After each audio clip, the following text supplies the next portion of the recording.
Okay guys, here we are at the top of Brown Mountain, and we spent the morning putting on these new tires. Look at those. And everybody knows Maxxis tires are like the best tires you can get. I mean, I use a few other brands, but I gotta admit, the Maxxis tires, I mean, they set up so nicely. I mean, how was the setup on that, Eddie? I mean, we got that on. We ended up getting those on there without a tire lever, and we did something pretty cool. Not only did he get the changed tires from his original tires, which were Assegais, the EXO Plus version, and kind of heavy lugged. Yeah, they had a lot of big knobs on them. They're very grippy and give you a lot of confidence in the turns, but they are heavy, and they have a lot of roll resistance. So and what was your time to the saddle today? 27:35.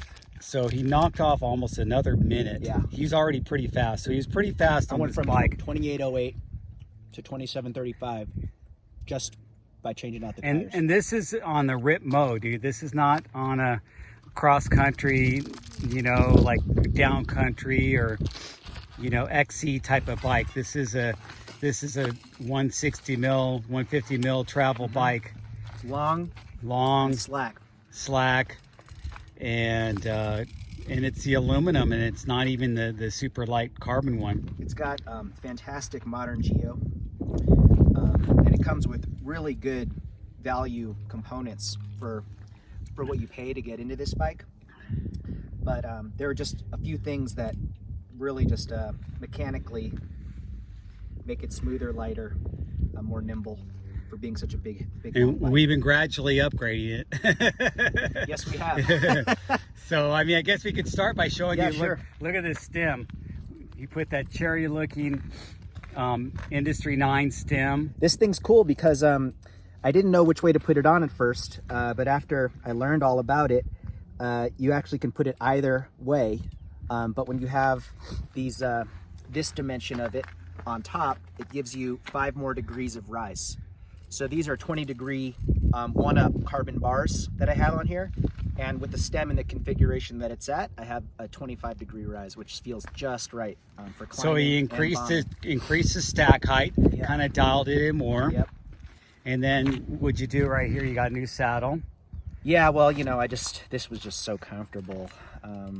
It comes with the KS dropper, and people complain about this dropper remote that comes stock with the Ripmo AF. I don't know if I got a different one, but I really like this one. If you're not having, if it works, just leave it alone, right? But this has a, you know, this nice smooth channel. Yeah. No, I have the Ergon circulation. saddle on my gravel bike. I like them. It's really comfortable. And then I think it's really when you start to get to the wheels and tires that I started to feel the largest gains. Doug, you want to tell them about these hubs? Oh yeah. So we got to do a shout out to the guys at SpokeX, and specifically Hunter. Hunter's a great guy, and he threw these on a contest, and I actually won them. And so I have a lot of wheels, and I was actually planning on building up another bike just to do a part spin bike out of my wheels and other parts that I have in my garage. So when I won these wheels, I said, well, Eddie, why don't you buy these wheels, and it'll fund me buying a new frame. So you guys are going to see my new frame that I got pretty soon.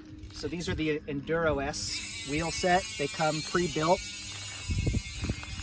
Look at that from hub. Industry 9, but they have, it's basically like the entryway to get into their Hydra hub, which is their modern. Like, how many points of contact? Like 690. Yeah, 690. It's crazy. So it's pretty much instant engagement. I don't think you would even notice a difference between an instant engagement. Well, I'll tell you, you can tell you the difference. You can feel the difference between 30 points of engagement. Yeah. No, but I mean, if you got one of those like Onyx, you wouldn't feel the difference probably, because it is pretty much instant. I mean, look at when you pedal and you go forward, it's right there. So the amount of balance and just Just stability that you feel on the crank, it's all there. So he ended up going with those wheels and then those tires, and his time is just going up like crazy. Of course, your skills are really improving too, Eddie. I mean, just because you've been riding a lot. I make this guy ride with me 3 or 4 times a week because, you know, I'm a daily rider. And so he knows I'm going to be here, so he hits me up. I got to go ride with Doug. Yep, that's right.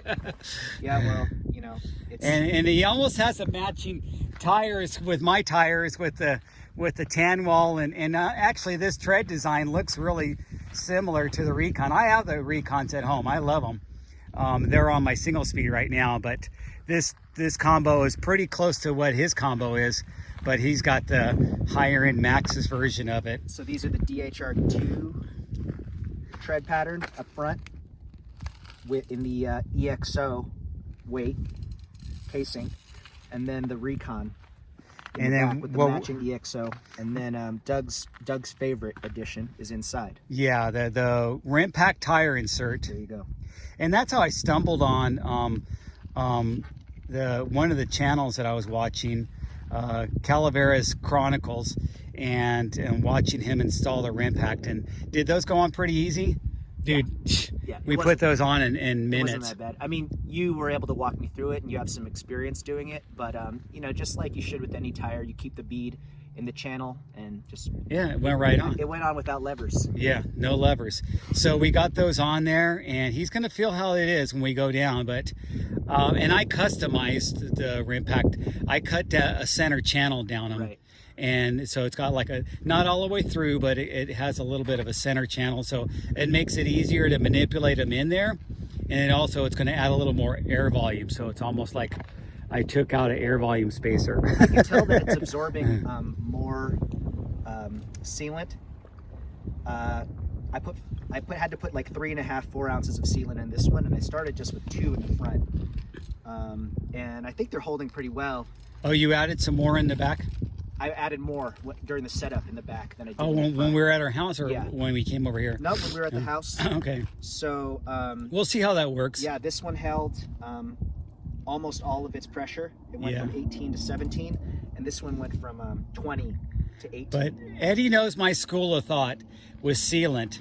You just always carry an extra bottle, because when you need it, unless you got a bunch of sealant in there swishing around, it's not going to be available. Right. So if you have another bottle, and then when that hole pops and you see a little bit oozing out, throw another bottle in there. Start with the minimum, and then build up. And then just throw it in there, because it'll save you from having to throw a tube in. Yeah. If you have a bottle with you. And that's it. I mean, of course. Well, you had to get that cassette. The cassette had to change because it has a different. He had the original NX group that had a HG free hub body. So this new wheel set had the XD. So he bought that high-end cassette, and that dropped some weight, and it's a really bitchin' cassette. Yeah, I went for and you got a little bit more range too. They have one that goes 10 to 52 teeth, but I didn't think that was necessary. Eddie's a strong climber. He doesn't need those little granny gears. All right, guys, so we're going to head down, and thanks for watching, and we'll have some more videos coming up pretty soon. Look at this weather. Oh my gosh. The sun's just about to peek out, and we're about to just rail down this trail. Talk to you guys later.